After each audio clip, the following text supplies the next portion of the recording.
Hello, everyone. Welcome to this mini series on the podcast, and it's going to be really cool because we haven't done this before. Um, where after a Doctor Who episode, we analyze it, we give our thoughts on it, and then we talk a little bit about what we thought, and then we move on to what we're going to expect in the next episode. So it's going to be really fun. It's really different. So yeah. So I'm going to start with James, and then after James, Lewa, if you can both introduce yourselves. Hi everyone, James Hambis here. You may have seen me before. I'm a very, very, very big Doctor Who fan, and I have been ever since the Revival Series 1 in 2005.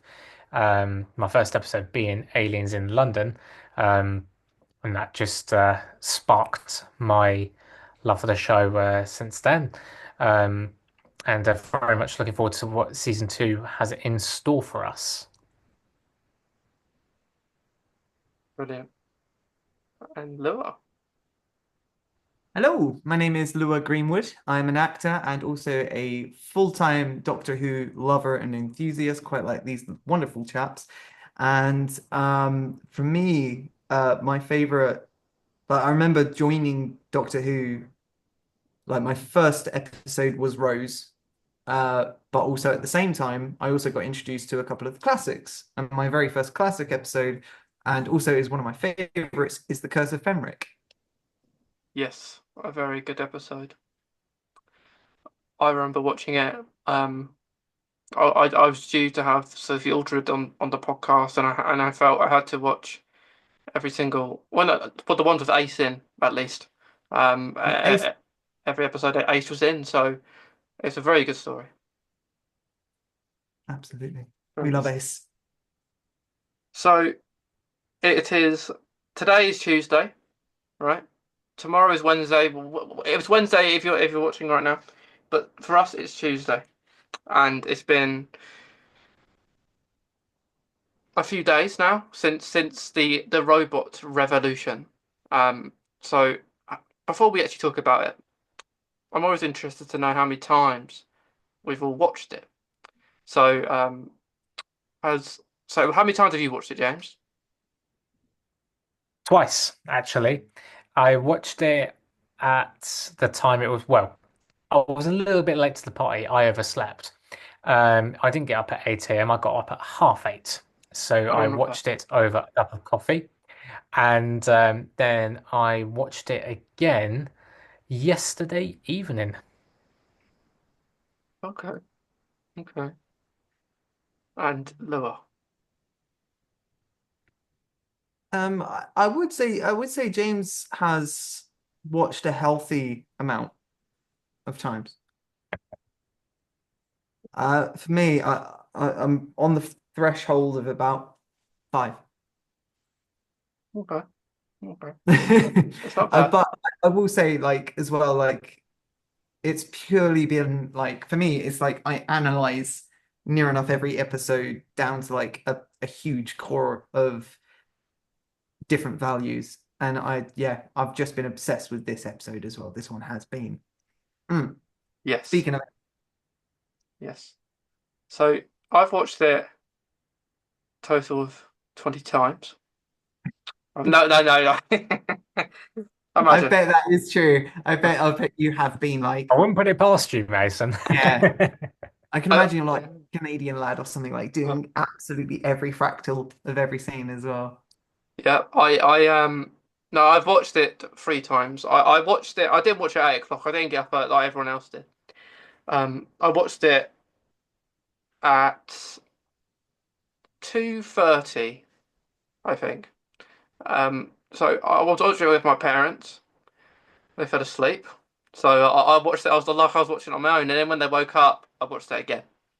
Um, and then I watched it. I think later that night as well. So I basically watched it 3 times in a day. Um, so yeah, I do want to watch it again, but actually because it's a good episode.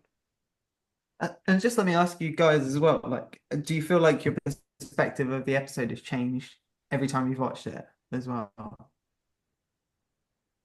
Because mine has in some ways. I think I appreciated it more the second time. Um, I don't necessarily think that I spotted anything more in that sense, but I think that just in general, I appreciated the episode a lot more. Um, we'll talk about it more as we go along, but it does sort of give me the vibe that of a very typical Russell T Davies season opener. It kind of took me back a little bit to the sort of the revival time, 2005 to 2008. Yeah. Yeah. So I I agree. It took me to probably the second time. I really liked it the first time, but I really liked it the second time as well. Um, because I just it was really good, and f from what I'm aware, most of the fandom have really enjoyed it, and it's rare for that to happen. Normally, you get loads of people. "Oh, I don't like it. I don't like it." There's been very few people. Like some people have said to me they don't maybe like it as much as me, um, or much as us, should we say? Because I know we all really enjoyed it. Um, but yeah, there's a fair few people out there who have said I don't like it for certain for some reasons, but that's fair enough. Not everyone's going to like the same episode, but for the majority of the fandom, it's gone down really well. The opener, And that's what we always love to see. yeah. So, do we all feel that this has been a stronger opener than last year? Yes, certainly. I feel like that this is going to be one of those season openers or episodes in general that is going to age quite well. I think that this is going to be one that in a few years' time we're going to rewatch it and it's going to be like a very nice comfort watch. I think that season openers in general shouldn't have too much going on. I think it has to be an easy watch, and I think it was. Um, and like I said earlier, I felt like there was a lot of parallels between the Robot Revolution and some of the season openers that we got in Ross T. Davis's first stint writing for Doctor Who. There was it had almost a nostalgic feel to it. I felt you had it unpacked sort of what the season is going to be about, particularly at the end. I'm talking, um, and some of the characters that were reintroduced with the likes of Mrs. Flood. But I think ultimately it didn't give too much away, and it almost is a standalone episode at the same time. It was quite a healthy balance.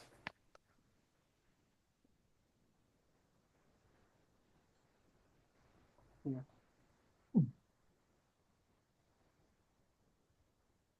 yeah.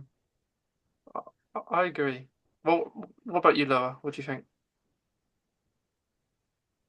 Well, I found, I mean, I couldn't actually have worded it any better myself, to be fair. I think James really hit the nails in the right spots for it. And I do find that where it will age like a fine wine, I think it will be one that will, you know, like that feeling that you would always get when, and I know that everyone has got it, and I can tell because also as well, you've got that Cyberman kind of bed sheet right behind you as well. You Yeah, know, we always used to have the books and it was like an anthology kind of like it used to tell us like the old episodes and it would have that wonderful art. And I just feel that with it, you will find over the years. Can you still see me? yeah, You frozen, mate. yeah. I don't You're know what's frozen, happened but there. Sorry about that. we can still see you. Sorry about that. Hello. We I can do, hear I you. do find where it has aged like fine wine, I do find that it will be embedded as a very historical episode. Like you will have people who haven't even watched the show. Like I was down at the pub like when it came out and I heard people like, we was all talking about it like in some mutterings and there's some people who haven't even watched it and like they were probably like the laddish guys and they were like, yeah, what was that on about? I heard that they were like babies, like and they were talking and I just like, don't get me wrong, it's not my kind of thing, mate. But like, do you really think that's kind of like entertaining? And I'll be like, oh yeah, I think it's fun. I think it's different. Like, give it a stab. And it is going to be one of those ones that in time, as James said, we're just going to love it as it was. And I think it was a very, it was a progressive stab, and I loved it. I loved it. Yeah. There are very few negatives I could say about it, but there are for the most part it's very good. I was actually the first time in a long time I enjoyed an episode really well.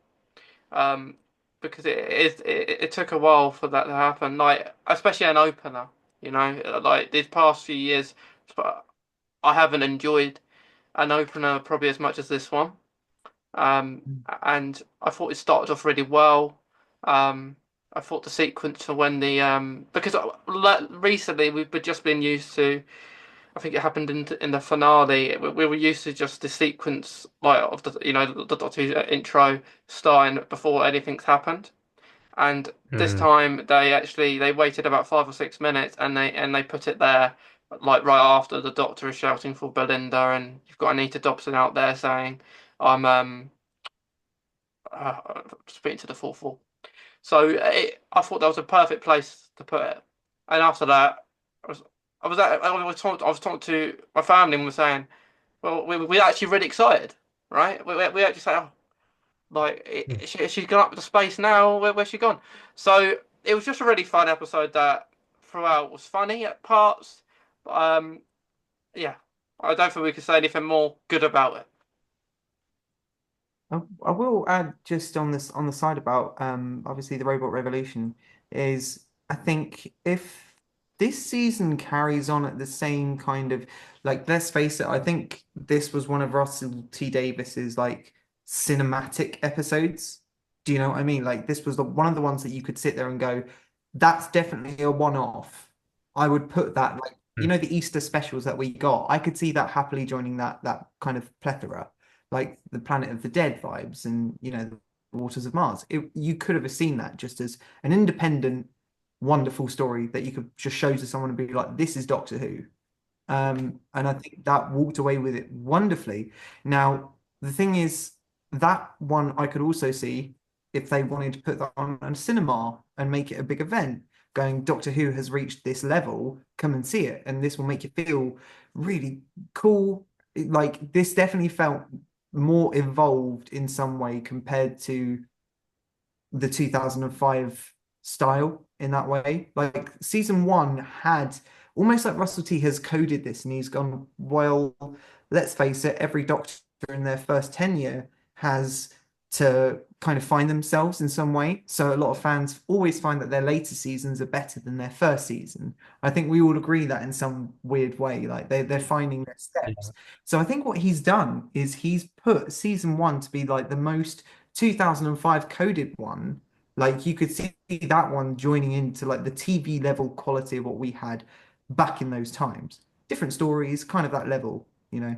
But in this run, I feel like this is going to be very much more grandiose of what Russell T has got planned for the level of the show now, if that's the route that we're going on. Yeah, And especially that we've got Lux coming out now, that's going to feel very cinematic. Imagine watching that episode in a cinema. yeah, it does. It does look I very good. definitely think as well. Sorry. Yeah, I definitely think as well, and another factor which has contributed to that, and I don't know if the two of you agree, but did you feel as though that the visuals in this episode and in general what it looks like for season two seems to be a whole level up from what it was last season? Yes, like the only thing from last year that I could say the money has been spent from disregarding the TARDIS, right? We don't count the TARDIS because the TARDIS was we saw that in the 60th. The only thing I could say is the dinosaur that was in for a second at the start of last series. I don't see much else because most of the finale was in unit, right? And this series, like we've seen the pictures, we've seen it all. But from that one episode, you can see it's like on a Disney planet, and they have like a polish. That's very Disney, right? It reminded me. It did remind me of Gadget, but it also reminded me of a Star Wars droid, how it was sounding. So that was Yeah. very Disney, I felt. And with the cartoon, that's just definitely it's definitely you know how much they're putting this series on the money, and it's almost like maybe last series they didn't use it for some reason. Oh, Mason, I'm so sorry. I don't know if you might want to. James, did you get that as well? Like there was a little bit of lagging. Yeah, it lagged just a little bit, Mason. Yeah. Do you want to Yeah, repeat that same over yeah, again?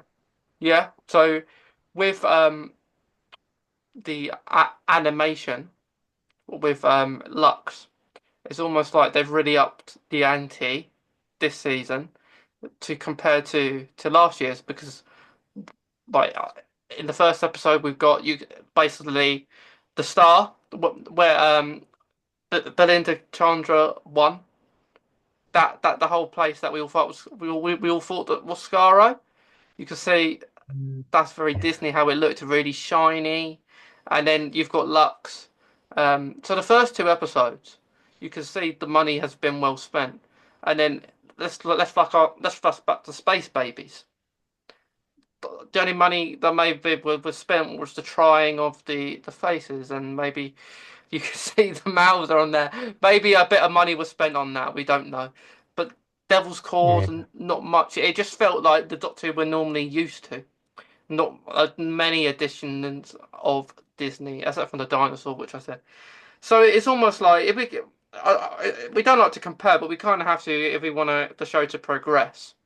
Um, but I felt the first two episodes. Well, I know we haven't seen the next one yet, but it looks like it's going in a good direction. And as Lewis said earlier, if it's as good as the Robot Revolution Lux, and then it gets better each week, or not maybe better, but maybe it's on that same level. I It could be a really good series. Hmm. And just one more thing to add on top as well, right? I do feel that Russell T has, I don't know if he's even thought about this, right? Okay, I think, this might be a very good proposition now. You know how there is always like an expected tradition within the show. Like, I don't know, in every Christmas episode, there's always like a celebrity guest popping up and whatnot. What about, because this episode, in my mind, The Robot Revolution, I felt, and Russell T has said in interviews what he wanted was to make, in his mind, a accepted classic story, like one that you could imagine being released back in, say, 1973's time. And you can see it that it would have been there, like the retro aesthetic of the ship and the robots. It, like, Doctor Who can go to such more advanced places, but they kept it original. They kept it, like, very classic aesthetic. Even the architecture of the room, right? I loved that. I don't know if anyone else really kind of admired that. Like the archways, it felt almost like a kind Yeah. of cousin to the Daleks studio rooms. But I would just like to end on that note that if season one obviously was a taboo breaking season starter, I think we can all admit. I think that that was not Yep. anything like we expected. But the Robot Revolution has done something where he has made a very classic storyline. Like we can imagine that being an old episode, like a retro Doctor Who episode, maybe with Sylvester McCoy. But what he's done is he's added that new splash aesthetic with New Who, with a trademark cherry on top of that Bad Wolf splash. And I just think you can see it was like a lovely trifle. Now, if we can, in every season starter, have an episode quite like that, where it's going like, this is classic Who, New Who, all of them together in harmony, cool. And then the rest of the season, they can really do the taboo breaking things, like the things that, make Doctor Who progressive in some way. But like to have a home starting feel will always do the show wonderful, I think. And I just, it felt homely watching the Robot Revolution. And I didn't feel homely watching Space Baby, sadly. That's the thing, and you've explained that perfectly, Lewa. And I think that this was a very, very big mistake that was made last season because at that time, before Space Babies was released, there was a lot of hype about the show. We just had the 60th anniversary. David Tennant had just come back for a couple of episodes, and I think that they made an error by not having that, as you called it, like a homely Doctor Who episode to then start the new era. Yeah. I think they went a bit too distant from that with Space Babies. So season one ended up kind of getting off on the wrong foot, if that makes sense. Do you know what? Yeah, actually, going from that, you've just sparked in my brain like a little idea. Can you imagine even if just take both stories, right? Okay, replace the characters. So, say for instance, you have the Robot Revolution with Ruby as like that was see, dude, that's an amazing like if they had Yeah. Robot Revolution season one's Kickstarter after the giggle and the Church on Ruby Road. Oh, that would have been like that would have just been an extra twang. Like, and I think if Yeah. we had Space Babies as like this season starter, I mean, obviously, well, hmm, that might be a little bit more of a on the contradiction to it. But I just feel like if we had the quality of Robot Revolution, then Yeah. we would be in a lot more safe waters than we are now. And I don't 100%. like that we're in dangerous waters, apparently. Like, Mm. I have something to say about Doctor Who, obviously. you But know, I have something to say a bit later. I want to bring it up later when we're talking about Lux because it could something that could be happening in Lux around that that we may have questions. But I will say that in a little while. It will just keep you thinking for the time that's being. really scared me now, the way you've Yeah, said that. yeah. Yeah, me too. I really don't know what it, hmm. Don't worry, it's not as bad as you think. What It's you got not. planned, son? What have you got planned? Come on, plan. Come on. What's happening? All will be revealed. Hmm. All will be revealed. I'm scared now. But like what you were saying about Space Babies, I completely agree. Um, uh, let's be honest. When we all watched it, we felt what we are, what's going on, right? We're like, what are we watching right now? I no, but I have to be honest, right?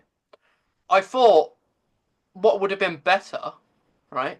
If the Space Babies were some sort of monsters or something. Like, like Amy's Choice. You remember Amy's Choice, and those old people turn into this other thing. Imagine that happening to the babies. They'd be Dude, petrified. I haven't even thought of that notion of an idea. Yeah. That's an actual genius shout. Like if the babies were the dangerous element, oh my God, that would Yeah, have made the episode. that would have Oh, made it so much better. We And don't have to get nobody rid would of have babies. expected We don't it. have to get rid oh, of them.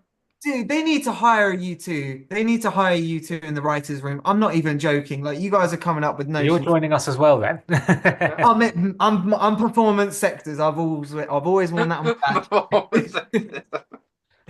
But if you think about how it can be improved, I don't know what Russell was doing on the day he chose to write that, but maybe he was just bored.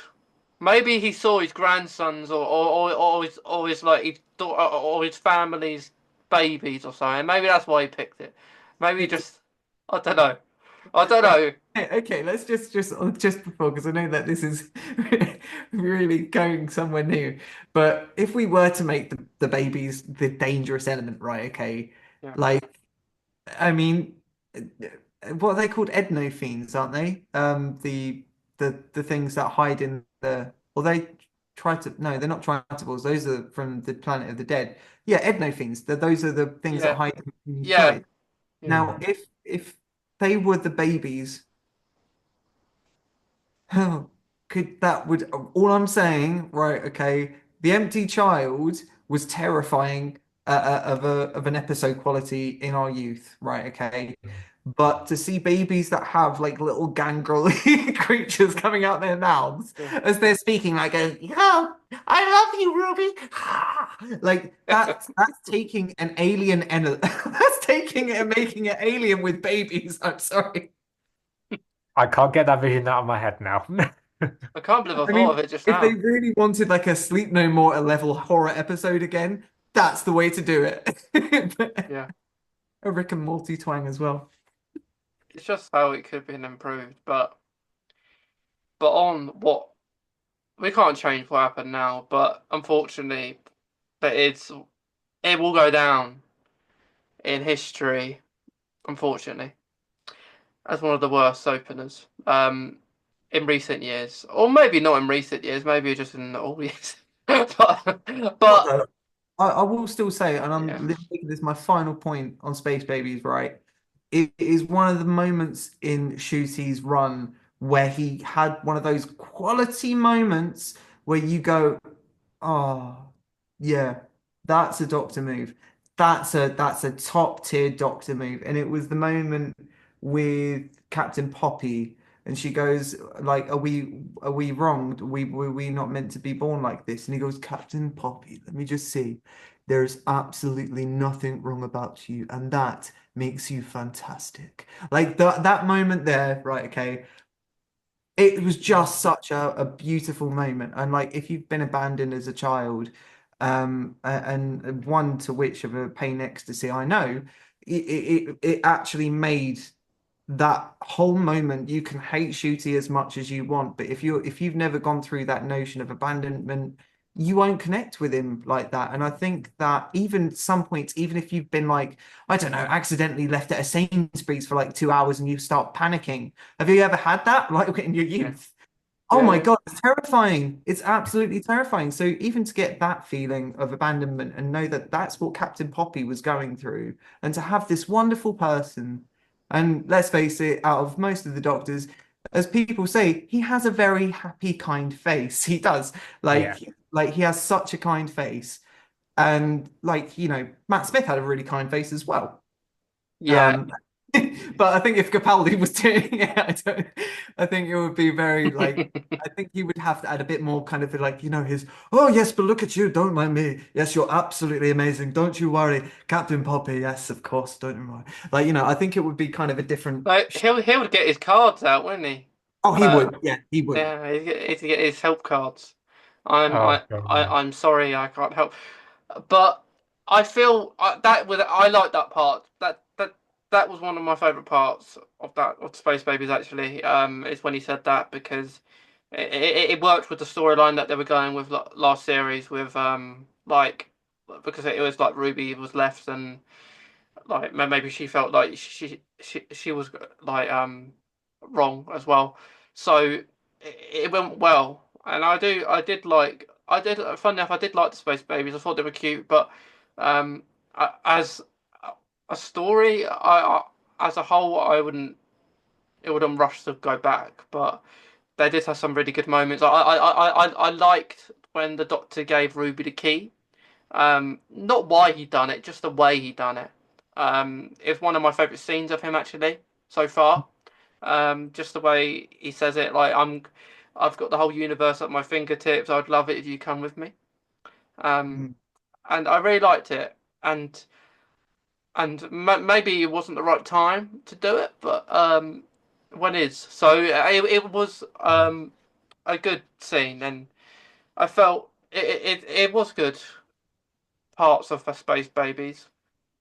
But I do remember you in the, I think in the past you've said that, like when we've spoken over Instagram, um, it would have made more of an impact because obviously it's fundamental that Space Babies was a part of the series because it was one of those notions and it had like little potential clues of maybe Ruby was from the space station at like one point, and that was he was adding like those episodes and topics to make us think that she was special in some way. And those were like laws, if you know what I mean. That I think that's what you were saying. So I think it was you that said if the Devil's Chord came first as a season opener and Space Babies came second, it would have had a bit more of a kind of affirmed reception in some way. What Mm. what I would have done, I would have put Space Babies like you said, no, number three, but I wouldn't have put Devil's Called anywhere near the start.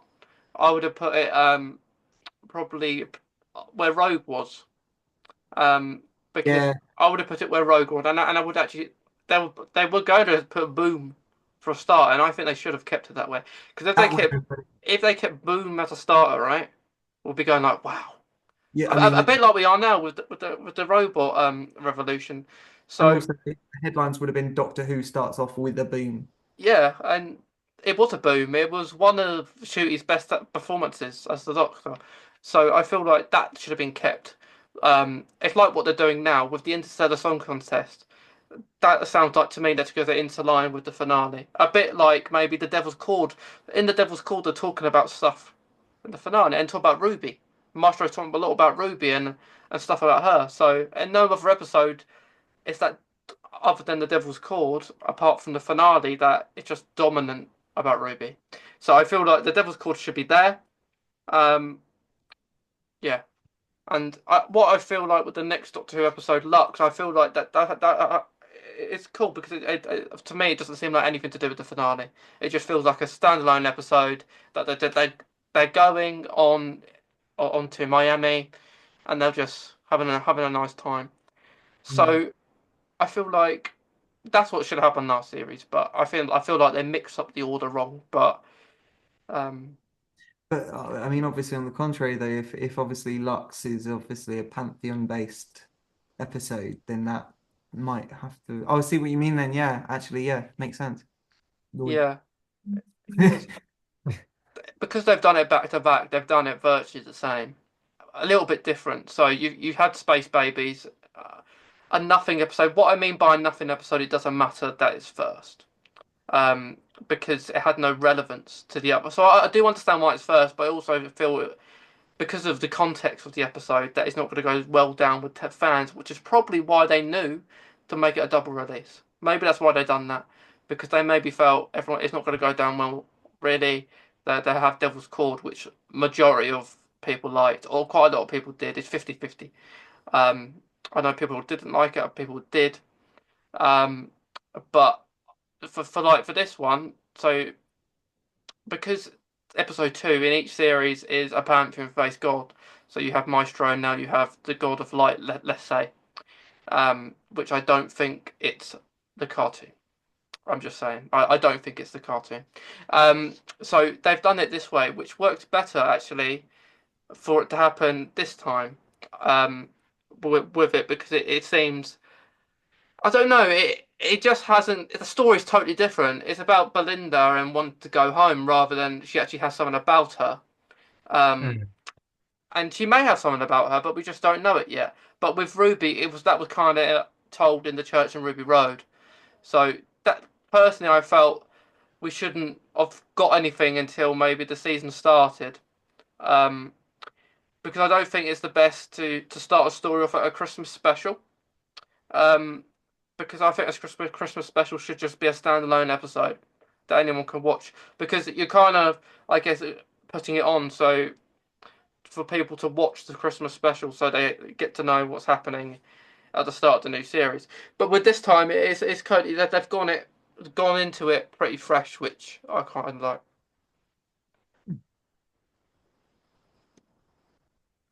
But final few things about the robot revolution before we go on. I just want to talk about a few negatives about it. There aren't many, but I wanted to highlight them. That what I feel are the negatives, and you guys might have your own ones as well.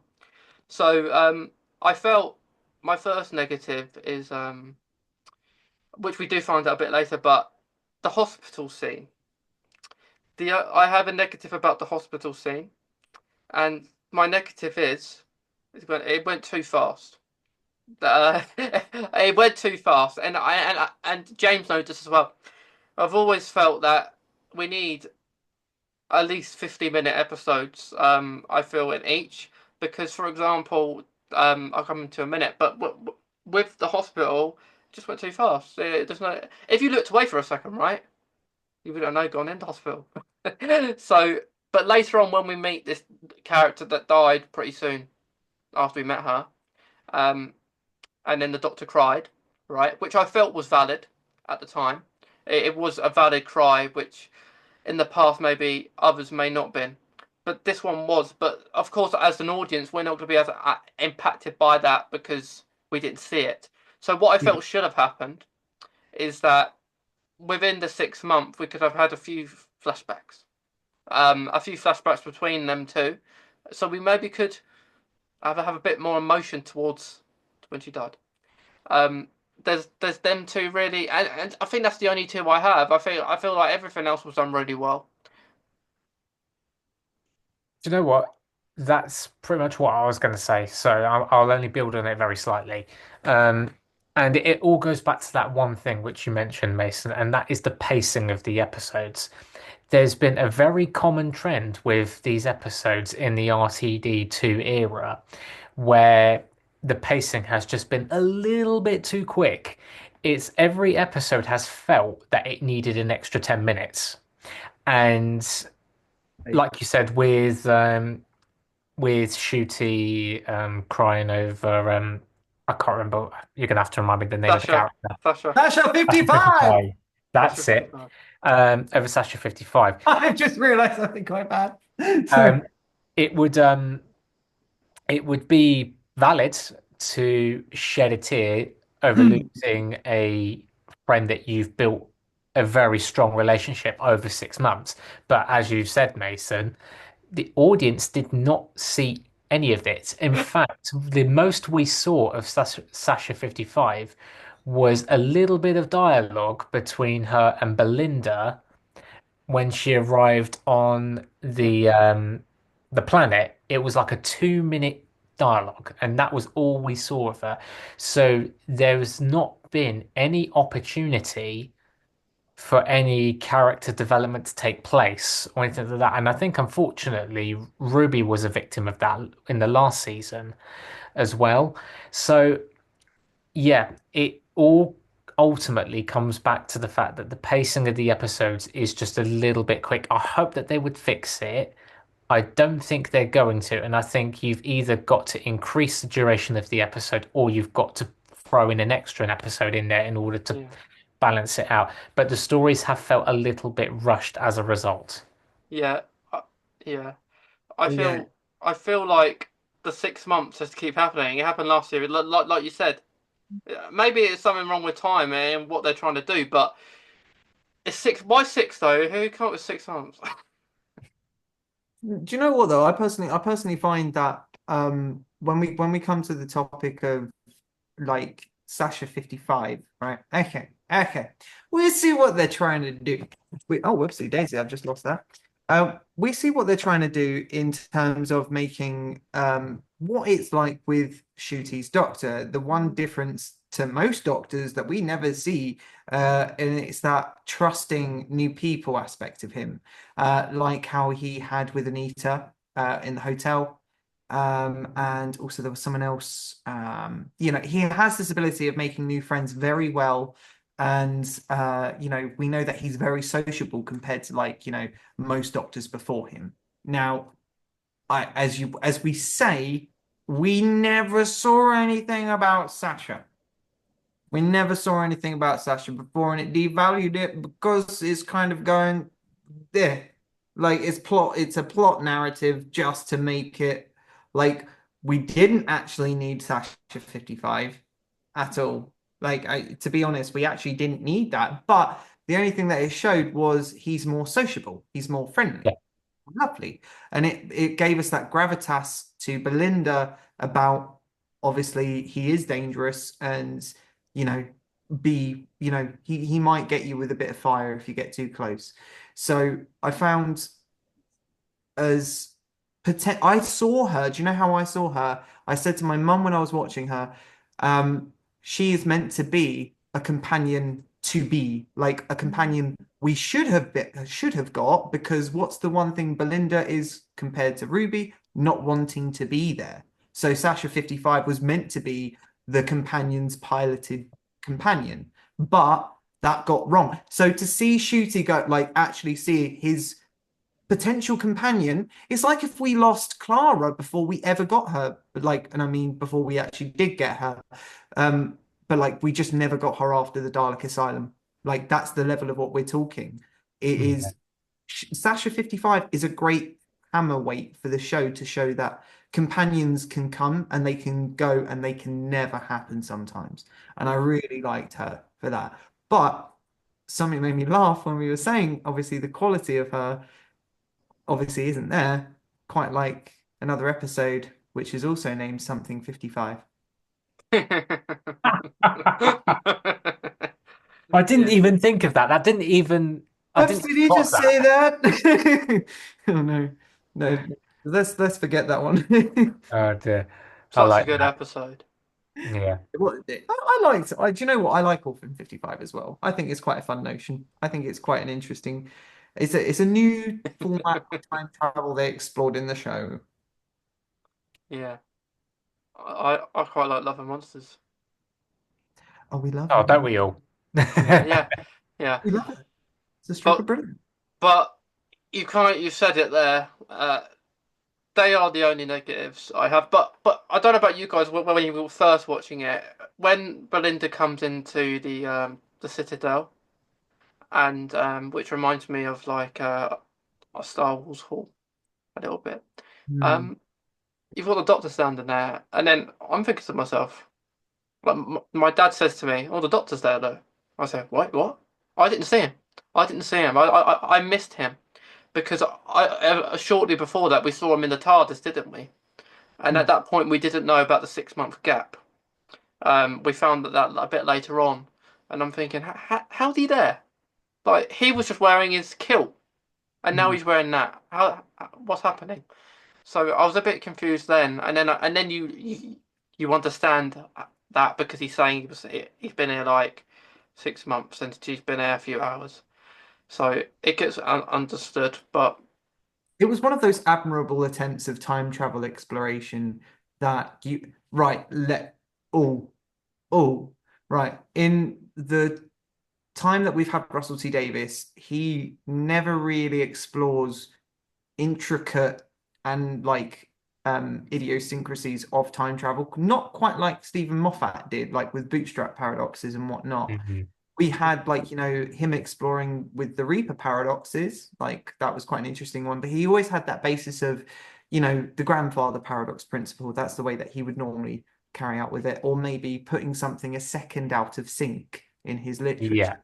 Yeah. So this was a step up in the complexity of time travel because you had so Mhm. many temporal hops like through the fracture and then dilation with travel as well, and then like there was a lot going on. There was a lot going on, and if you like, it took me a couple of like in like I think my second or third watch to go right. So that's how the fracture worked, and I was like, okay, cool. Mm. Oh, yeah, it was a very good episode, and uh, um, how so? But before we actually go on, I want to say two more things about the robot revolution, then we'll quickly have a preview of Flux, not Flux, Lux. It would just remind me of Flux, right? This series. Mhm. Um, so first of all, I asked you, what would you rate the episode out of 10 if you could give it a rank? Um, and then give me 3 words that you would describe the episode with, or one word. It doesn't matter how many words. I would give the Robot Revolution an 8 out of 10.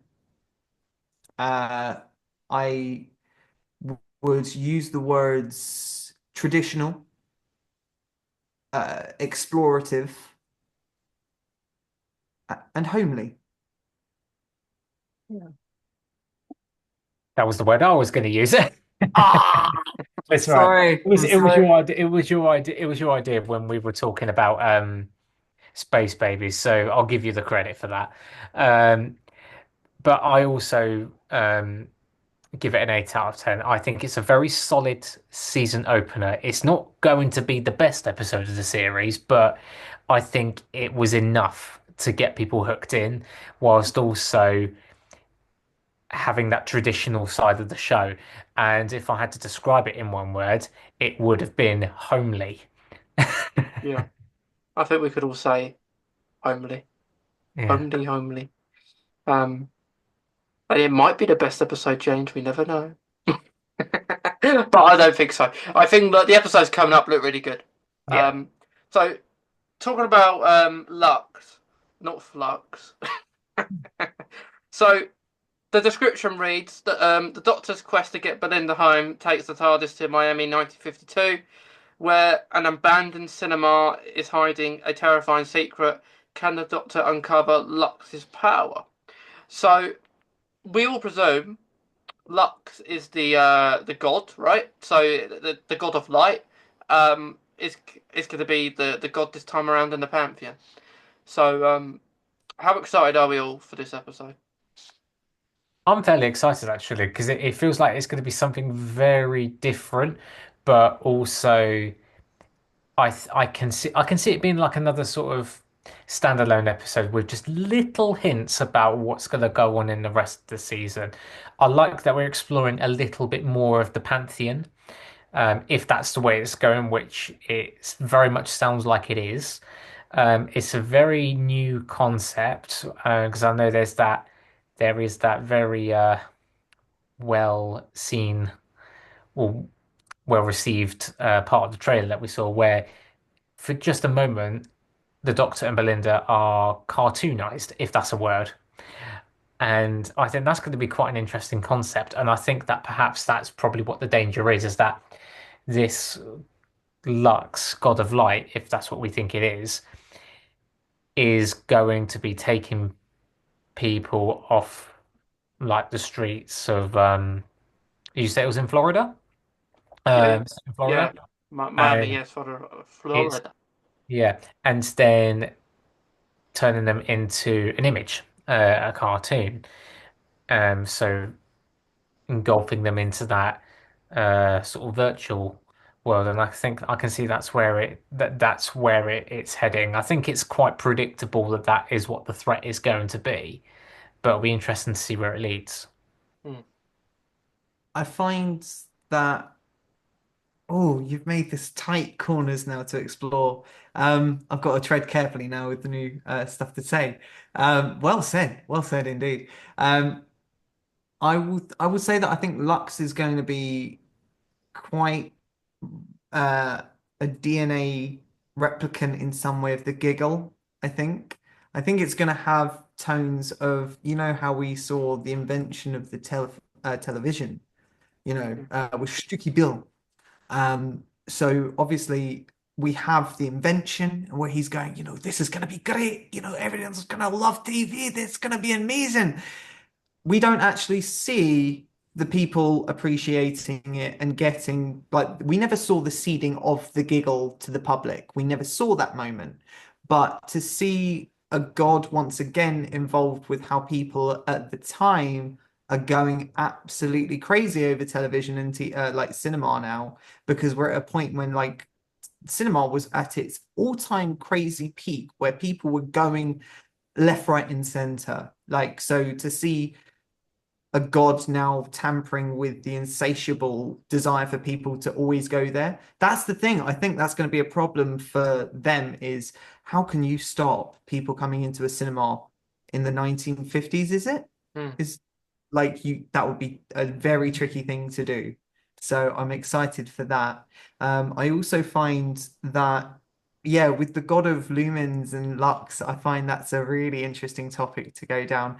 I also heard someone talking that this could also be quite a big idea for the show as well. Like this could also be how they I don't want to say the word retcon, but some of like they can do the old if this is the god of some stories potentially as well in some case. Like if Lux is not Mr. Ringading, but is a person who can make things from stories come to life potentially in some way, um, then this could potentially also fix like how the toy maker meddled with the Doctor's life in some way as well. So that could, like they've said, that this could be Lux could be the treatment to Flux.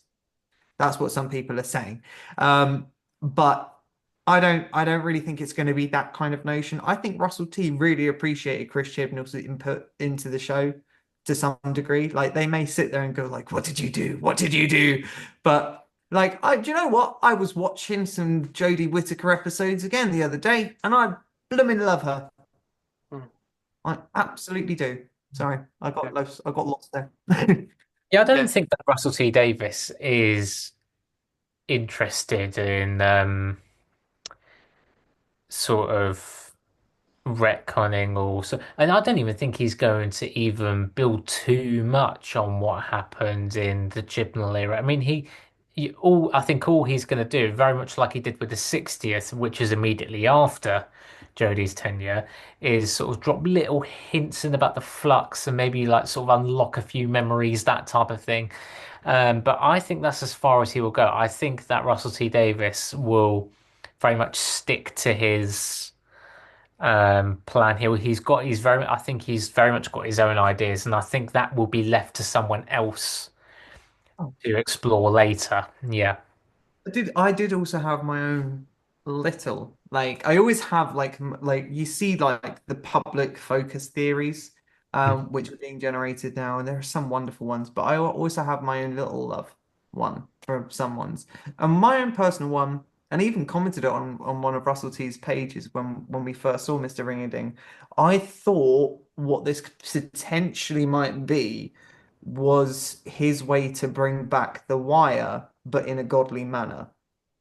Mm. Like that's actually what I thought it was going to be. Like when I saw that this was something like stealing things from living people from a screen, I literally sat there and went, "This seems like the same entity. Like it seems like this thing has evolved. Hmm. If it's in the pantheon now, or somehow Interesting. it's evolved into its true godhood, like it planned." Like that was what the Wire wanted all along. So maybe the Wire went to another planet for a while, got what it wanted, shape and form changed, come back to Earth, but in the 1950s instead. Wait, when was no, that was after. So this could be potentially the Wire before. Are you thinking that as well, James? Before the Idiot's Lantern? Well, what was quite interesting is that earlier you touched on the fact that in the 1950s it was very hard to keep people out of a cinema. Yeah. Um, in the episode that The Wire features in 2006 in season two, that takes place during the Queen's coronation. So people were not going to leave their living rooms where the TVs were. So it's a very similar concept. I get what you mean by that. Do you want to hear my theory? Come on, darling. This is getting Lux is I like getting this. I like ooh, this. Do you remember the guy that looks like the toy? Speculation. Have you seen the guy? So have we all watched the Next Time trailer? yes. Yes. Have we all seen a picture of someone that looks really like the toy maker? Yes. He's like just sitting there, isn't he? In charge of the light system. Mhm. I think he's in. I think he's fool. I think they fooled us, right? Everyone thinks this Mr. Ringading is this light. They think he's doing it himself. He's a cartoon. I don't think he is. So I think him. I think he's the like built on what you're saying. He's the wire of this episode. He's pulling the strings. When people can't see it. Because he just looks like a harbinger, shall we say? What we're calling them now. So we had a harbinger in the Devil's Court, and we're having a harbinger now. And it says on the letting of the place they go in, it says harbinger when all that stuff. So what I feel like what's going to happen, right? I think this is going to be the best title sequence point we've had in years. And I know last week was really good because what I think what's going to happen, we're going to see Anita Dobson right at the start, like we did last week. So what's going to happen is basically the next time trailer where he says, "Here I come," and then you've got him coming out, and then you've got everyone in the audience, and then Mrs. Flood is just sitting there. She's just sitting there. She won't get sucked in, because yeah. So I think that's what's going to happen, and I think he's just there. I find it weird that he's just sitting there. So I think I might be wrong, but I feel like he's got something to do with it. There is every degree. Like I think Mr. Ringerding is not the. I don't think he. Oh, sorry, I'm just carving some candle wax at the moment. I don't think he is the harbinger. I think he is obviously the godly aspect, but Mr. Ringerding has obviously got to be a greater vessel to a greater being.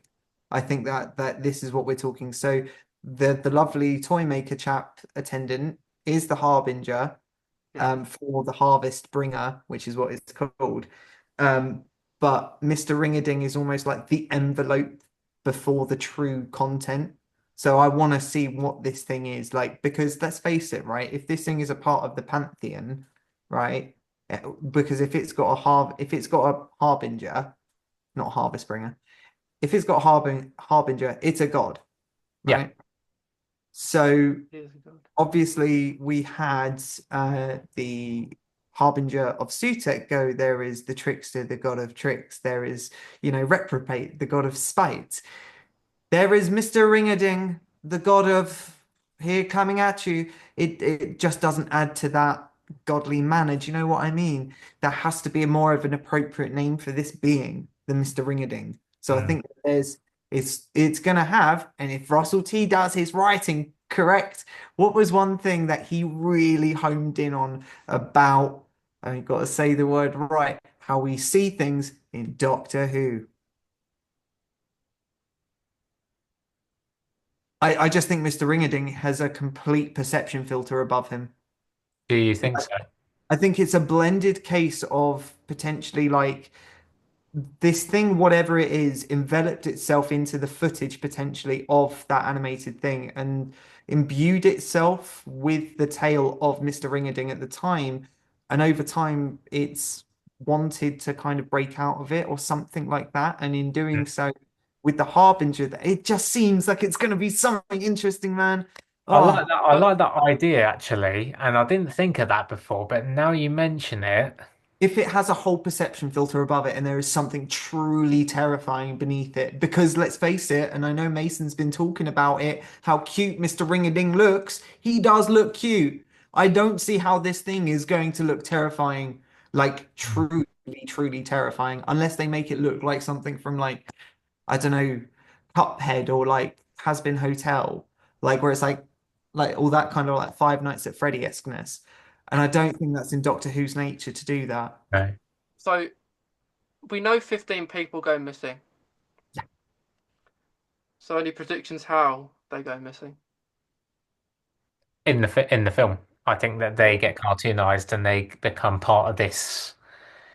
I think they'll all end up basically in the same area. They'll end up in like a virtual world almost. Yeah. So we know the Doctor and Belinda go in there, so they obviously will get out of that. Yeah. So um, because I know that I think there's going to be a bit of running in this episode, which we haven't seen for a while. So um, it looks cool. A cool concept, and I feel like it could be one of the better episodes. Like Lewis says with the giggle, so quite on that concept. But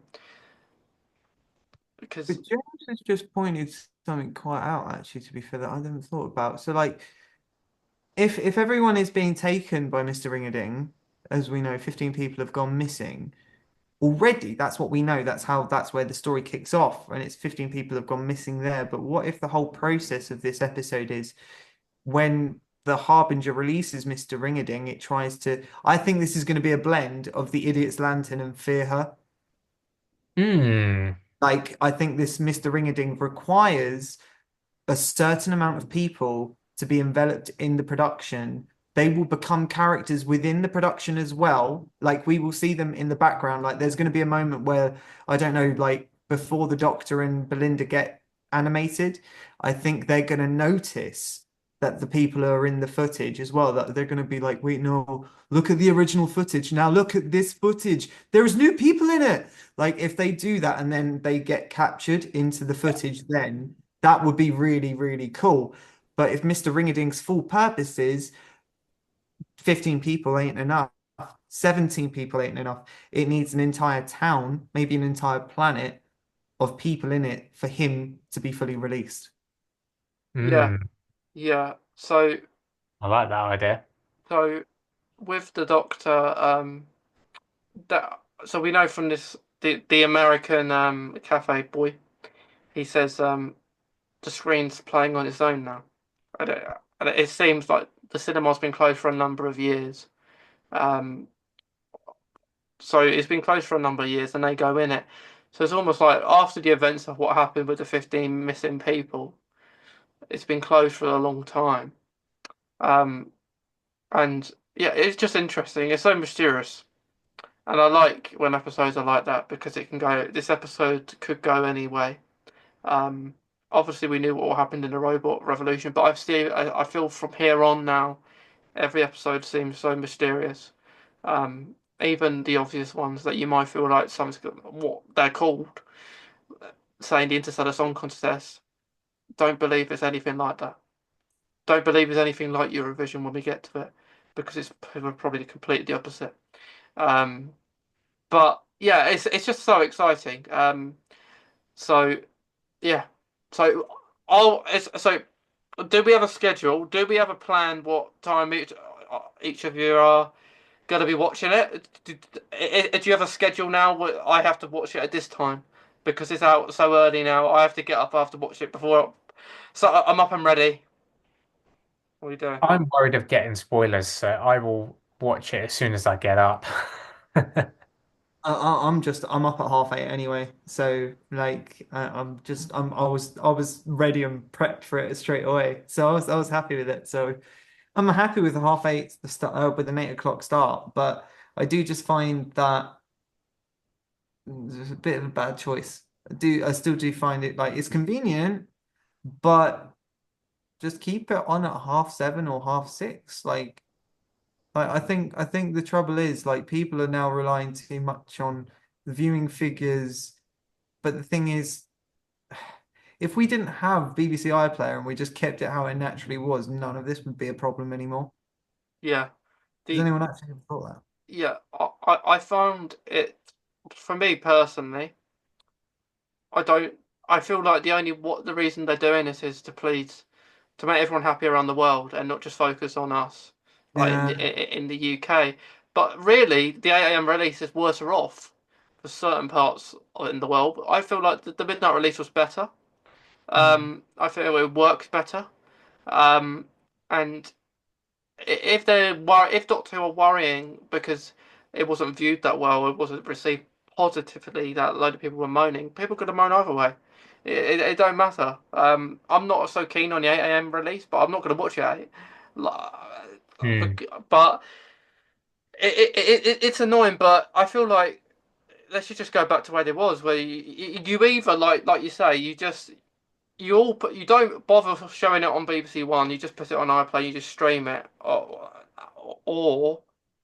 you do the opposite. You just put it on BBC One in the evening, and then it's made available after the launch. Because, as we've seen already, the viewing figures, which only insists of people that actually watched it on BBC One, Mm. um, and there's no, unfortunately, until I think the end of this week, you won't know the BBC iPlayer figures, which will be more, right? Because the amount of times people are gonna watch it more if it's available during the day rather than something that you've got to wait till the evening. You're gonna want to watch it as soon as possible. I do think there still needs to be a census of demand, though. Do you know what I mean? Because the trouble is, if it's released for when anybody wants, you lose the imperative to watch it at the time. And this is the trouble now, because if we are existing in this basis of they don't take the viewing figures from iPlayers serious enough. They just don't. So if they knew that this was going to be a rule, then what they do is they wait until a week after for the iPlayer reviews, and no, for the viewing figures. But it should also have like a time lock on them. I genuinely feel like they need to have like when it's uploaded, it should have a viewing figure envelope which is timed for like I don't know, maybe a day or something, which shows the dedication to the people that would have watched it. Like, so obviously, where we're not getting it as traditional time, because obviously, naturally, and as well, thank you, we need to cater to the rest of the world. But to see the British aspect still show that, right, we need the show. That's where you really get the viewing figures like calmed down. But Yeah. the fact that we leave it to a week after, you get all these naughty people online sitting there going, right, well, the Doctor Who results are in. It's 2 million. It's not good enough, is it? It's just not good enough, even though it was the fourth most watched thing on like the whole of TV that day. Like, Hmm. don't think about that. But the thing is, if we have that time lock on there, even if we have it a week afterwards, they would still see how much of a hard hit the show gets within the time. I think Yeah. that just like it's not even that wouldn't even cost anything of the taxpayers' money as much as we pay for it already. It does seem that their sort of metric for measuring They the haven't got one. They yeah, haven't, it's yeah. or at Yeah. least a prominent enough one because where the show has evolved, quite like much as well of the rest of the TV industry, the way that they rely on their viewing figures and monitor them has not been upgraded or integrated or assimilated to the way that TV is done today. If we Right. didn't have streaming, still, so even if there was in a world where like we didn't have Disney Plus, we didn't have BBC iPlayer, but Disney and BBC worked in harmony to go to the rest of the world, we will be on BBC One and every other catered to network at this time, right? It doesn't matter if it's midnight, 8 o'clock in the morning, 7 o'clock in the evening, but if it intersects at a good time for everyone and they all chimed in at the same time to watch it, because if we couldn't get it any else wise of a time, those viewing figures would be right up because Yeah. we have to watch it at that time. And that's it. It's the only difference. People have forgotten of how much it was relied upon at the time. They're getting lost in the problem. They get lost Yeah. in looking at the figures too much and they don't look at a remedy. And the remedy is simply put, not look at it at how we've been looking at it for the past 60 years of television. Yep. I've lost You've on a hit the really nail on bad the head tangent. there. Yeah. Oh, it pains me to watch so many. It's not even just about Doctor Who, it's about TV now today. The way Like people consume television now is so it's completely different. it is. It's changed in so many shapes and Yeah. forms. Yeah. It has changed, and you're not going to get the amount of views on a single night watch. So if you're gonna, I know people will say they can't watch it straight away. Not everyone's gonna watch it straight away, and as soon as those viewing figures go up, it's the end of the world, isn't it? Hmm. Whatever they are, whatever they are. Like I've, we all know the Christmas episodes will get more viewing figures than your series, right? Because it's the occasion. So I feel like for example, the Interstellar Song Contest might get more viewing figures because Eurovision straight after. So they think about the way they do it. Um, so I, 2 million isn't great but I would say that if that was in 5 weeks' time, right? If that's in 5 weeks' time and we're still stuck at that 2 million, which we won't be, I'll be like, that's bad, right? If we're there towards the end of the series and we're still at 2 million, something's wrong. But we're not, right? But I do want to say something about Lux. It's a so what it says is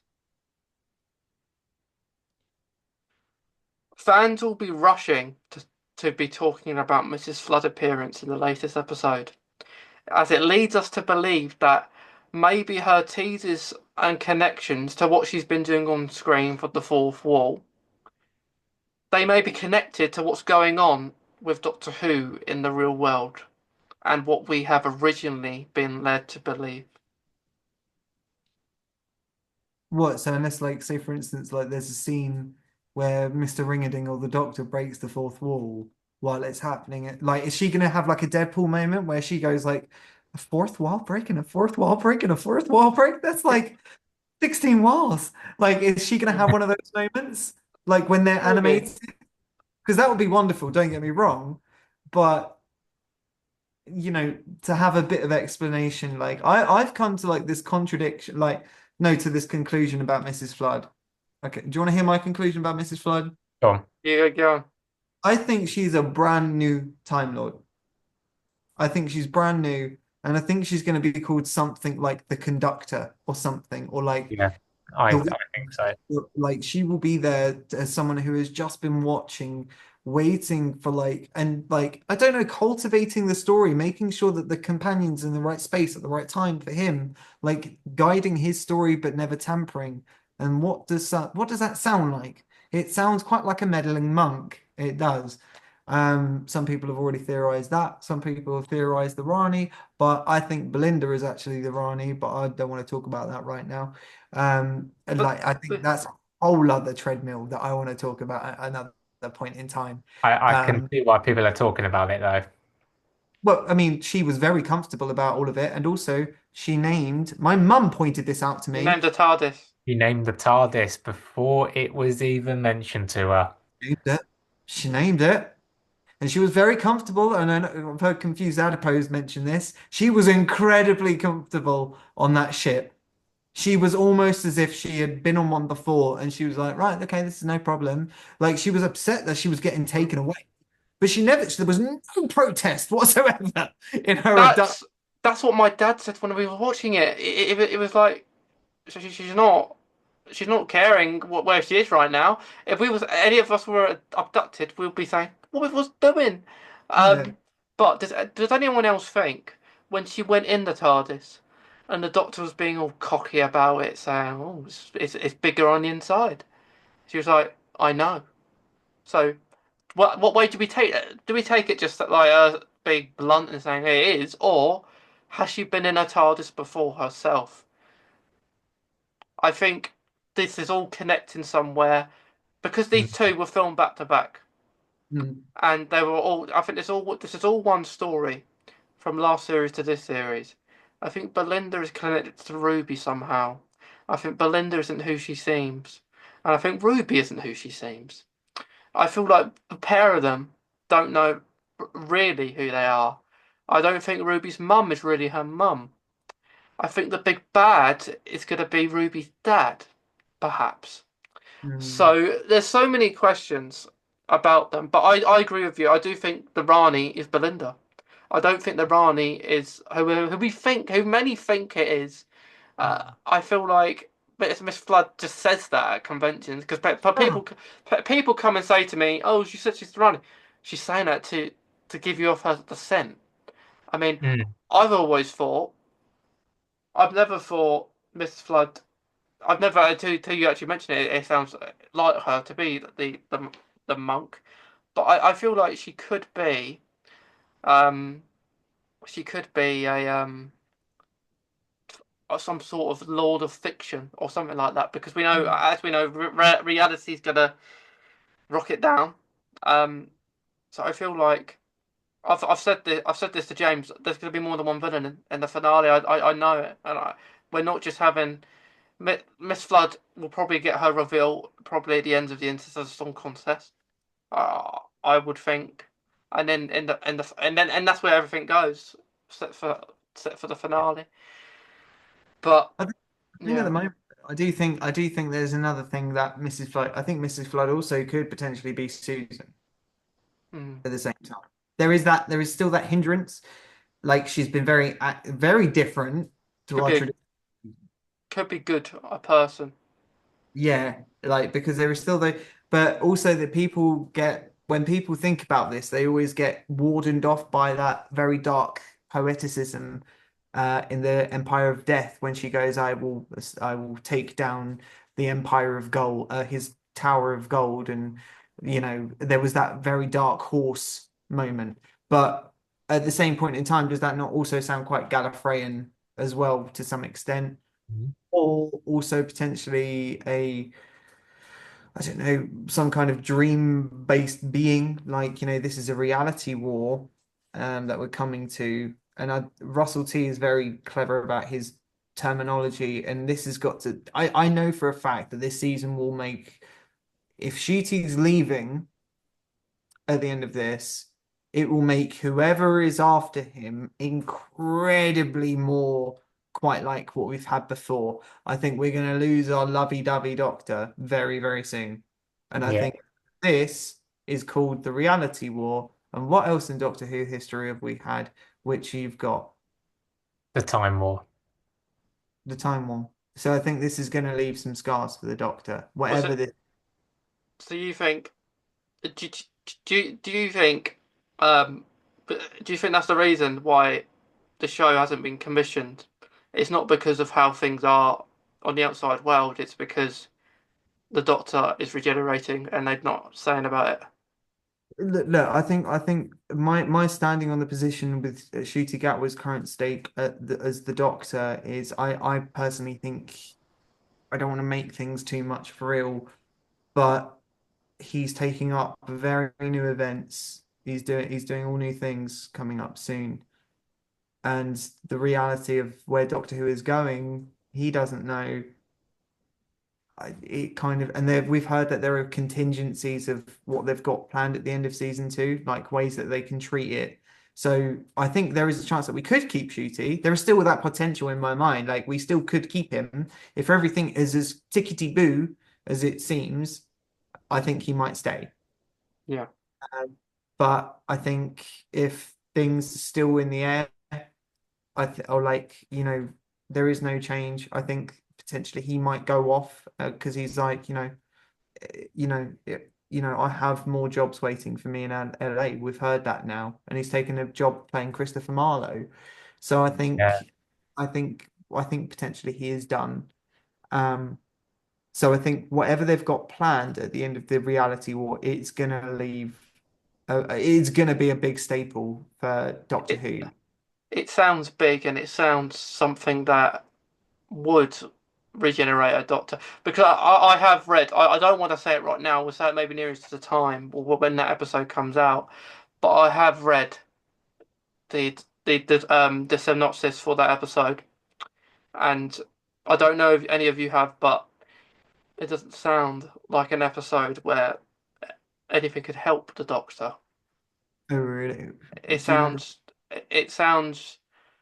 I don't want to give anything away, but it sounds bad and it sounds bruised in a good Uh, way. In a good way. I don't know about you. It just feels to me this is Stolen Earth vibes towards the I end of the really series. hope.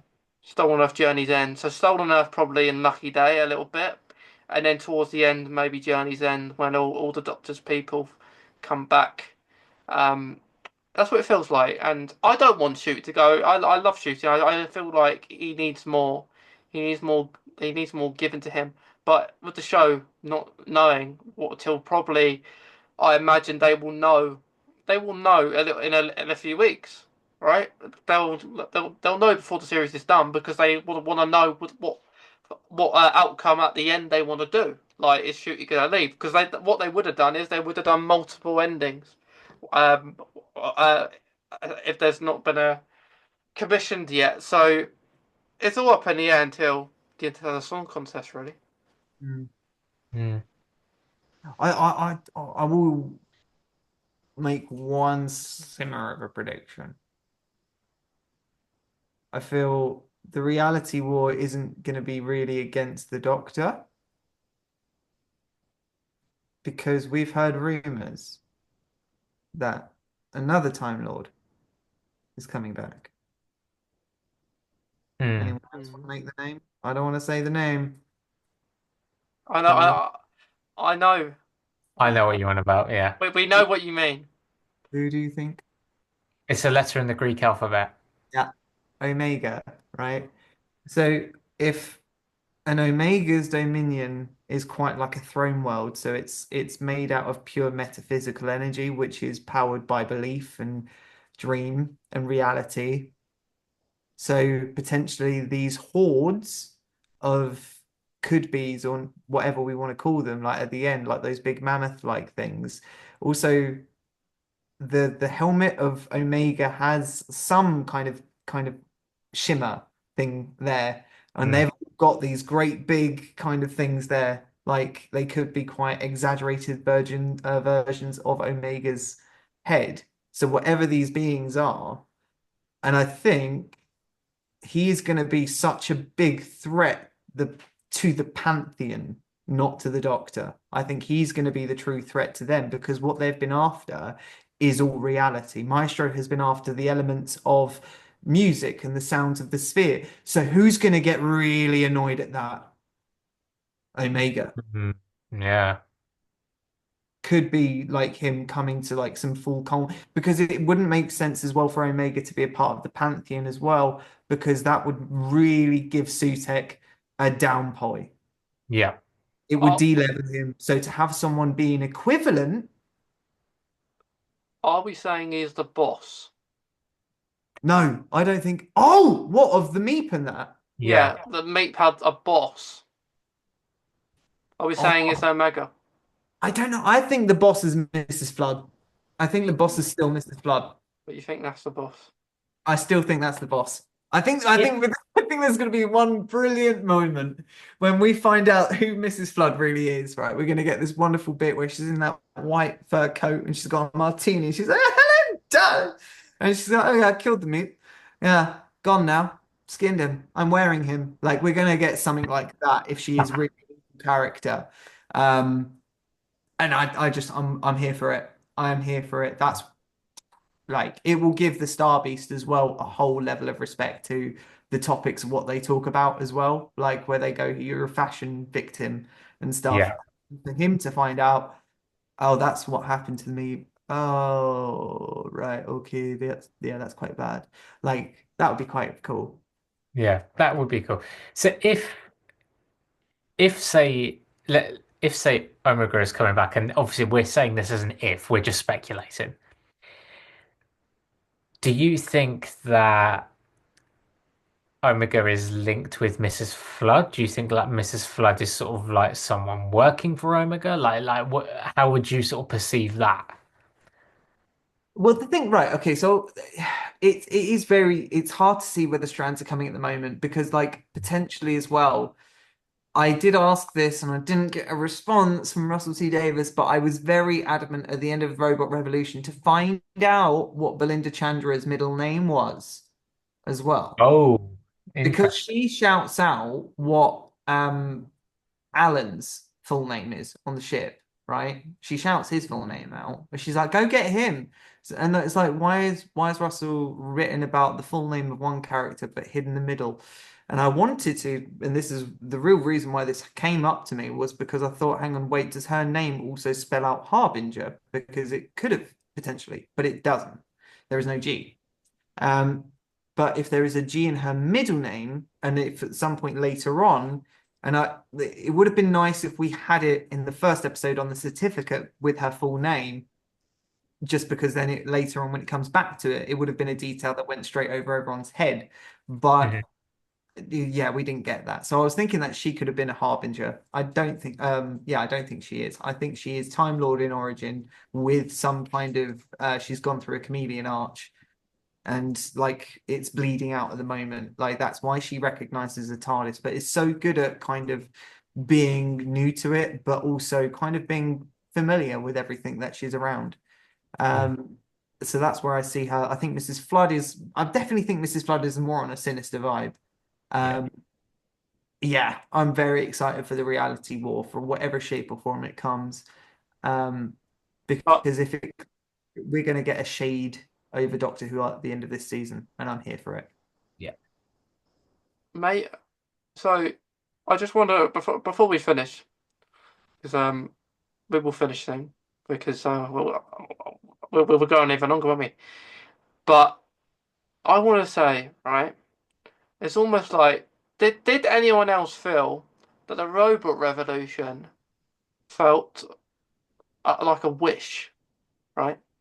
Like did anyone feel like that? Because Yes. it felt like you you've got a wish for your birthday. Like Alan's given Belinda a wish that it got a star, right? And then Belinda's thinking, wait, what?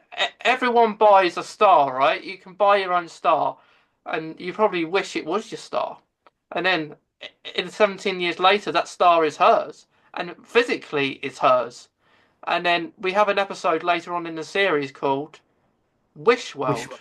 worlds. exactly. No, you are so right. I genuinely, I was sat there with mum, and mum also, she's also started being as good as us in this department because she went, this was the first thing that got me thinking about what you've just said, right? Okay. She went, "Love, why are they just called robots?" And I went, "Hang about. That's a good point. Normally robots have got like Scovox blitzers or like the kind of they have like I know it's not Androzani, but like something like they have actual names about them in the show. This is one of the kind of first time where it's just been called robots.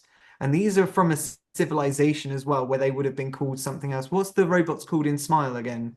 What are they called? Oh, Emoji bots. No, but they also have another name. They also have another name. I can't remember. whatever. But basically, the architecture of the planet and of the ship almost felt reminiscent of a child's design. It was Mm. almost too basic, and Yeah. also that could explain that where this is also a trick and a trap, going back to someone else, trickster. If this is all in a child's mind, who is potentially someone who could manipulate all of this in a good space? That's all I'm saying. Trickster. I am owning trickster theories all the time, baby. But I think even the time fracture Mason, as you like said, that is a fabrication by someone else. That whole essence of Belinda World was not real. That is made by a greater design of somebody else. It Very wasn't nothing interesting. to do with OWL or AI. It's got nothing to do with that. It's got to do with future Uh, events that yeah, haven't happened yet. there is some kind of metaphysical paracausal energy now blocking the time period for Earth. They cannot get back to that, and that is why because they keep bouncing back.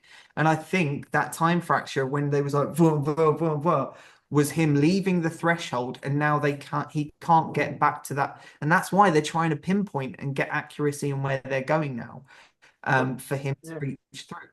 did we find it weird that the Doctor can get to the planet of Belinda, but then when Belinda Hmm. steps into the TARDIS, quite shortly after things start going wrong, when Belinda's in the TARDIS, so it's almost like as soon as Belinda's in it, things are starting to go wrong. Um, Hmm. so I feel like Wish World, it's got a reason for it. Whoever the Wisher is, I don't know. To me, it points Miss Flood is like this genie type figure that just does things that happen, but it probably isn't. It's probably someone else. But I feel like it's got to do with some wish because I remember Mr. Smith in I remember when they were filming they were calling the Doctor Mr. Smith and he was in different realities. So we know that the suit we see the Doctor in later in the series and he looks up at that bone type creature. I think that's the Doctor in a different reality. Um, because it doesn't seem like the Doctor as well. And I believe it was a controlled zone, so certain people have to do certain things. So I don't know, but I feel like from what we've just seen in the Robot Revolution, from the Belinda having her own star, her own planet, seemed very futuristic, and then the robots come and get her, and all because of a certificate.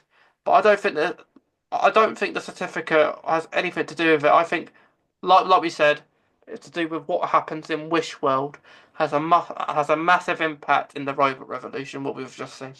Yeah. I should also, there's one other thing that we've not noted, and one thing that nobody else has noted. I've watched everyone else, I've watched Tharies, I've watched all of them, and like they notice these things. But one thing I noticed is another recurring number. Can anyone point out what it is? 24, 24 for me. 55. No. I 15. a number I'll give you a hint. It takes place in the moment of the fracture. Oh, what was Belinda saying? 19. She was saying, right, so in the original text, it says that he was there was something 16th of the 7th or something. That's what she says. But when the time fracture takes place, she says 6667, Mm.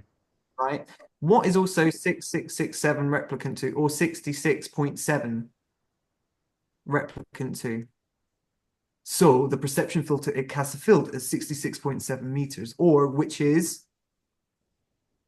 73 yards. Oh yeah, I saw that. Oh, Also, as well, one other thing to point out to note as well is in the mixture as well in the Impossible Planet and the Satan Pit, the beast's measurement is also a correlation of 666.6.7, which obviously points out 666, which is the work of the devil. Yeah. mm. So we've had Sutek. That completely went over my head. I think Could that this could be all the work of the devil, all devil work. it is one that Shooty wanted to come up against. So And also it, we've got the well. yeah, and we know with the well, right? There's two ways this can go, and I think I know the way it will go. So the well, I don't know if you saw this, Lower, but I pointed it out to James. Do Oh, it's you? not a thing, is it? It's not a returning monster. But if you look at the Oh, it's just yeah, I've it seen. like if you look at it, it has the numbers. But in Unleashed, Russell T Davies said there's going to be a sequel to this series. I know he said about not being a returning monster, but he said there's going to be a sequel. So, Yeah, and I don't see the sequel being any other episode done the well. So the well could go two ways. We either had the Beast, which would make sense of them going down where they're going down, or it is the Midnight Entity, which has been hardly rumoured about. So I think it could go either way. Um, uh, I think the synopsis came out for that today, actually, um, for the well, yeah. and it's really interesting.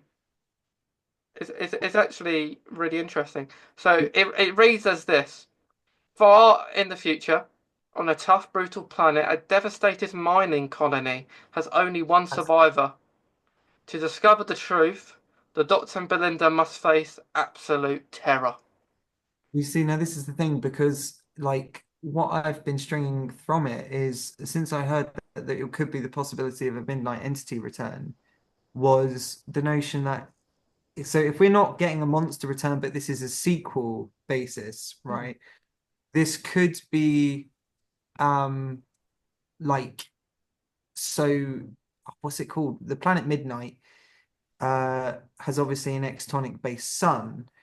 So potentially maybe in the events of the flux, or maybe like something else has caused the planet or the actual sun to die out. The extonic ray is completely burnt out.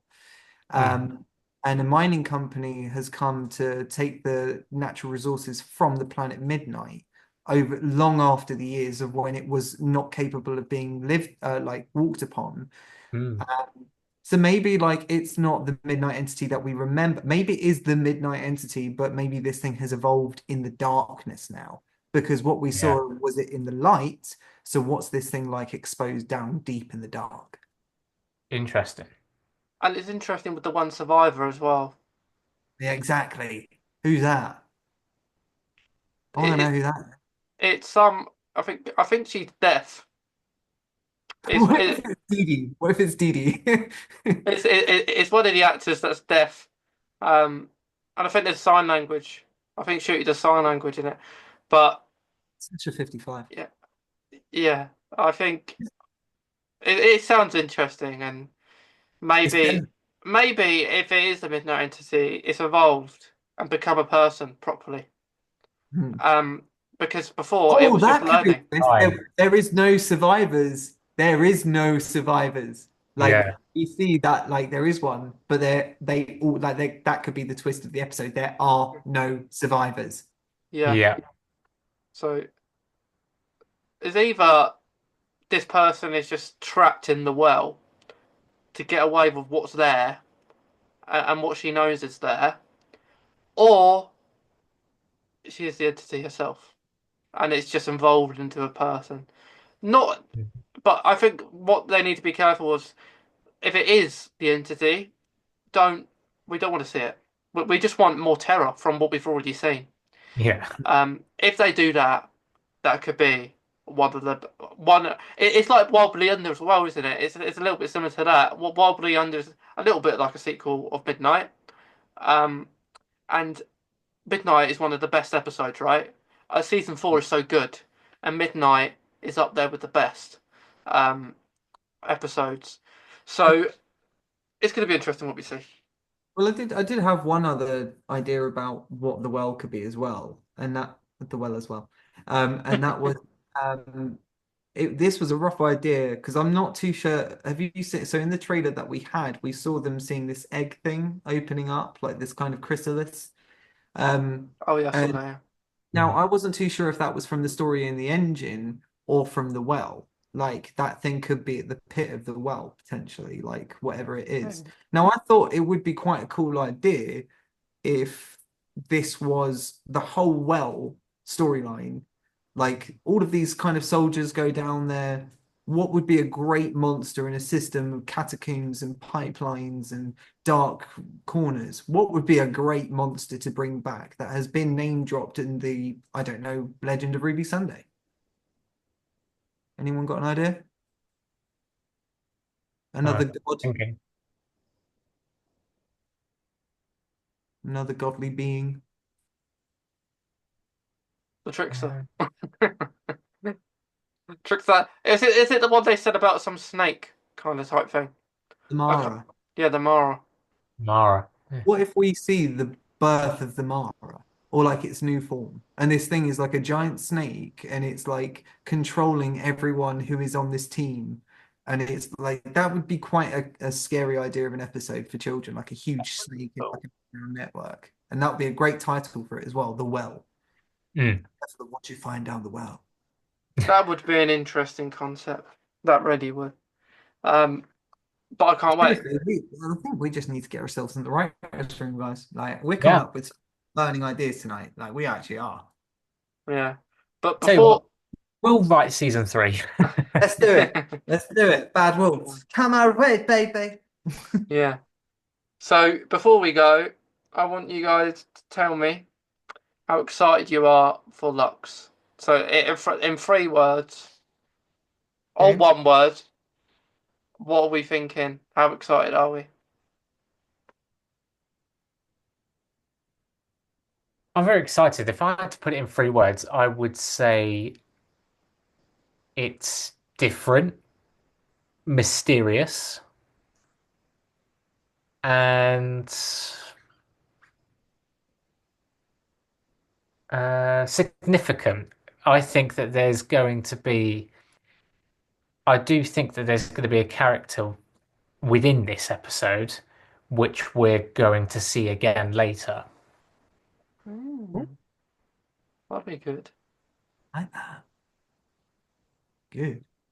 Um, I think it's gonna be I think it's gonna be a revolutionary episode. I think it's gonna be new. I think it's gonna be enigmatic, and I think it will be superluminal. Oh, I like that word. Hmm.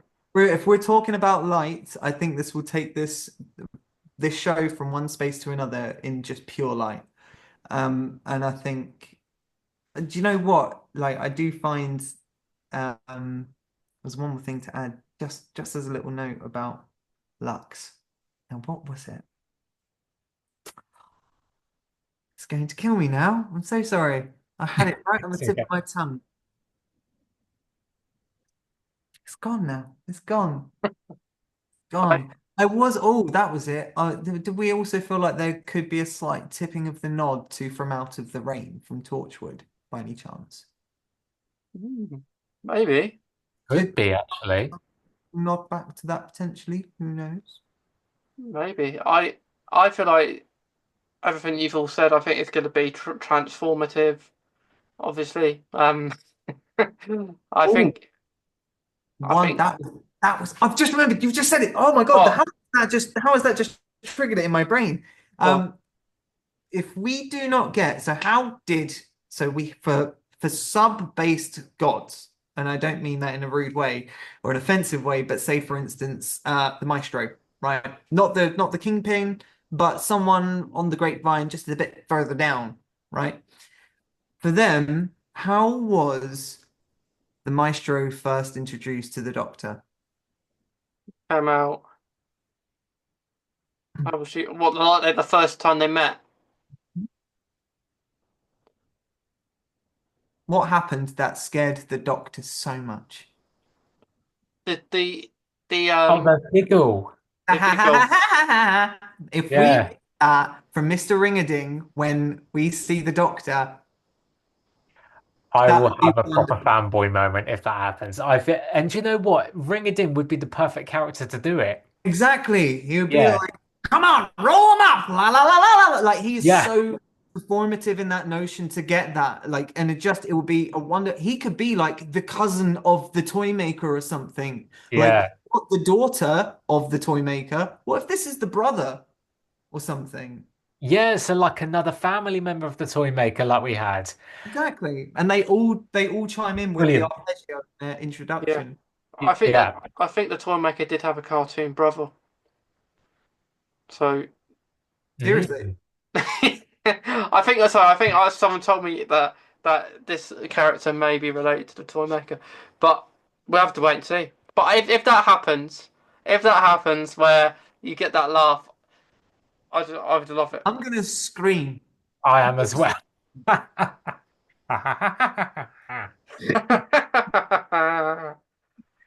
Right. Would you like the surprise? Yes. Oh, Yes. I like Right. Hang on. surprises. Wait, hang on. Who's got the first surprise to put on? Well, Because I can't put mine on. okay.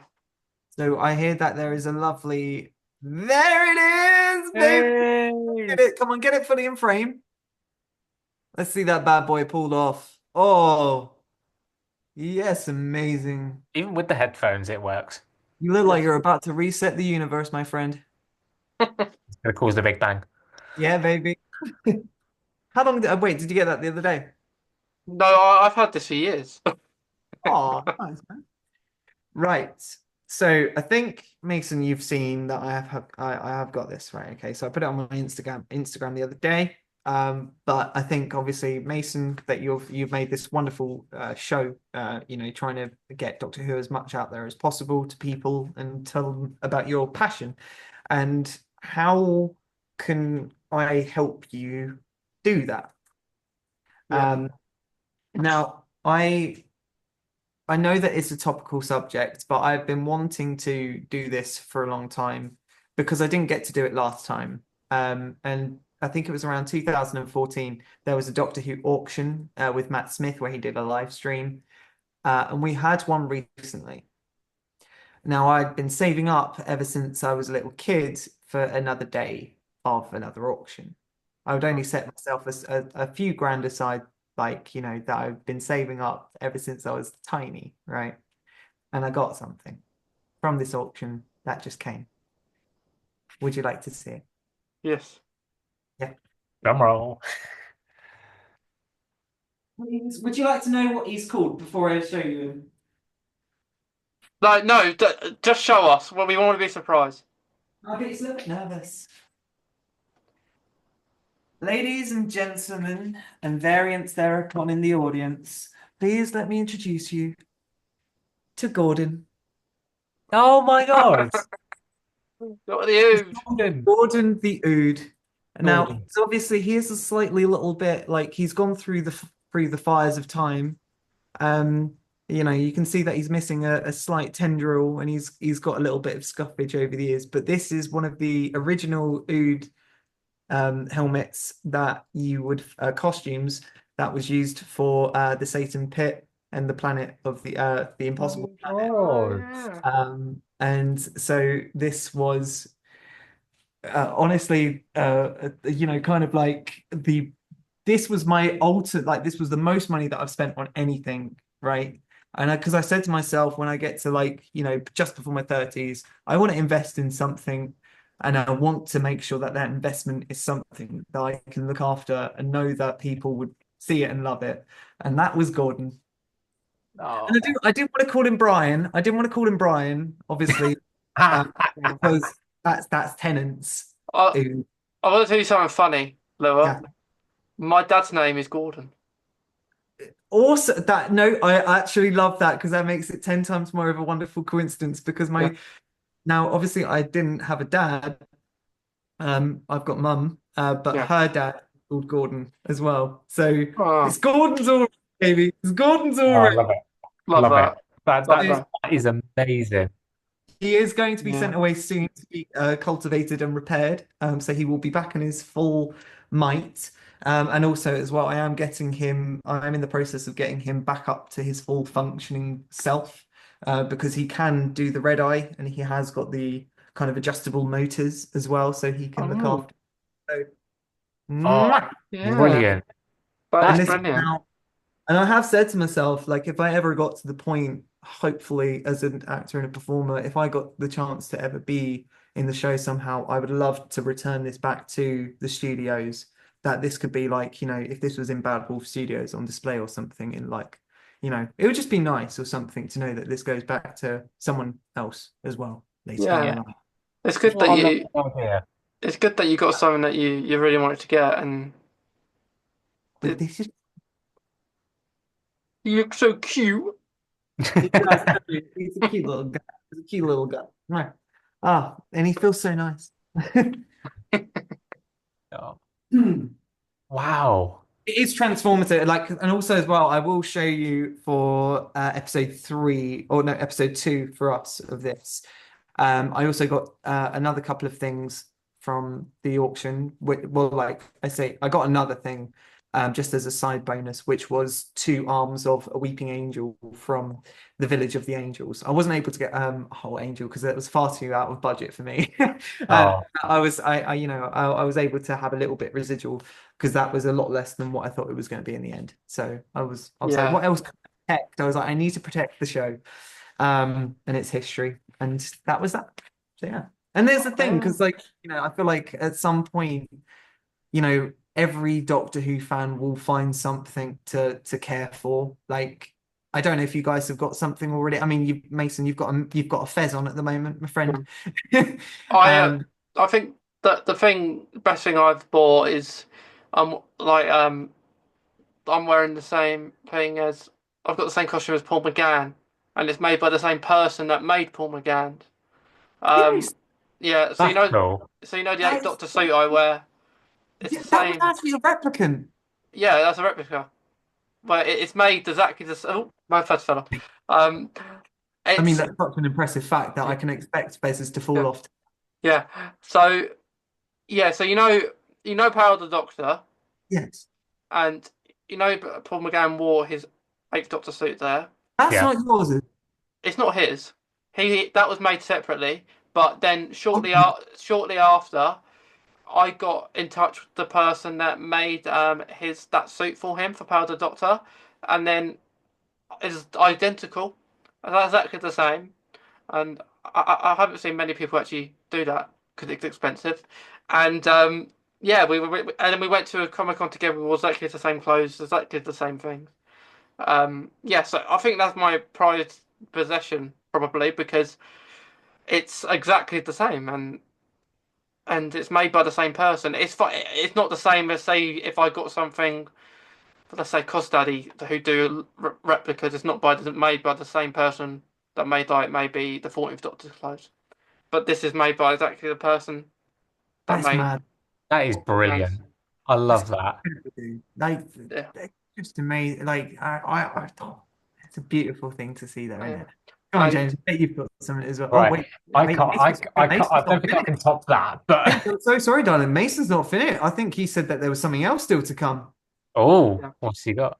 What was oh, there? yeah. So, do we all remember the Doctor's rogue outfit in Yes. Yes. Rogue? Well, I'm having that made by exactly the same person that made the Eighth Doctor. Oh, I So, love and flick, I baby. love that suit as well. and I love the episode. It's not my most favorite episode in the world, but I love the suit. And if I ever had a wedding, it would have to be Doctor Who themed, and I'd wear that. So, um, yeah, and I'm supposed to be meeting Joe Martin in a few months, so I might wear it when I see Send her. her my love. Uh, And me. yeah, And every Whovian's yeah. love. We just Well, need it. yeah. We need to We might protect see her. We might see her in need to this series. protect that woman. We might see her. But yeah, so James, what do you have? Do you any prize Doctor Who possessions? Nothing that can top those two. Everything is loved. Everything is loved, I darling. do. Before we started recording today, I did actually spend a few minutes trying to find my fez that I do have. Um, I will make sure that I am wearing it for the next episode that we do. That is going to be my mission this weekend to actually find that fez. I know it is in the bedroom somewhere. All right, So Mason, you need to wear your Eighth Doctor outfit as well. I think we all need to wear. I need to order a fez then, if that's the case, because I No, can't. you wear if you get a fez and we'll all wear one because for the Eighth Doctor outfit it take a long time to put on. But James, do you have a Doctor outfit as well? I don't have a doctor's outfit, but I do have and this isn't like sort of custom made or anything like that. I've got from Cosmetics, I've got Sacha Dhawan's master outfit. Dude, And that's cool. You got to wear that and at some point. Get that bad and boy on. yep. At least the coat. I love the purple coat. So maybe that will come out at some point. I'll tell you what, right. One night, Mason, Eighth Doctor, James, the Master, and I will whack on my. I've got an Abbey Shot 12th Doctor jacket, so I'll whack that bad boy on, and we'll hoo out with fezzes on at the same time. We I will like look that idea. proper cult heads, especially with the fact that I'll be sat here in a Capaldi outfit by candlelight. We'll be just like praising the almighty TARDIS at the end of it. Yes, That's a plan. I'm We'll all be for that. praising the almighty ghost monument. 100%, 100%. Um, but yeah, I think that kind of wraps up this episode. I think, um, because yeah, we talked about so much. We talked about all the different episodes. Talked about we done our review, which is the main thing, and then on additional to that, we've talked about our prized possessions. Um, but yeah, so next episode, Lewa, you can watch well not watch, you can share with us with more of the things that you've got there. Um, and we'll talk about our review for the robe, not the robot Lux next week, and then we will yeah, we'll talk about Lux. And maybe we might have more theories by then because stuff would have happened, Mhm. Well, right? hopefully, hopefully the arms of the Weeping Angel should be on display as soon as I join the call. So what I have in order for them is I'm going to have them sticking out of the wall like that, like from the Village of the Angels. So they're going to be stuck out. And I've also ordered a 3D printed Weeping Angel face. So I'm going to add a little bit of rock texture to that wall. So it will look like an angel is protruding out of it. So hopefully by the time that we get to talking about Lux, there will be a weeping angel hovering right behind me. Brilliant. Brilliant, brilliant. I love that. But to anyone who's watched it this long, um, we hope you've enjoyed it, and we will be back next time. And we will have fun. We're going to talk about Lux. I want everyone to try and bring a fez next time. And if you have any Sonic device, make sure you bring it as well, like we have today. But if you don't, just pretend that you got one. But yeah, we hope everyone enjoys Lux, and yeah, we'll see you next time.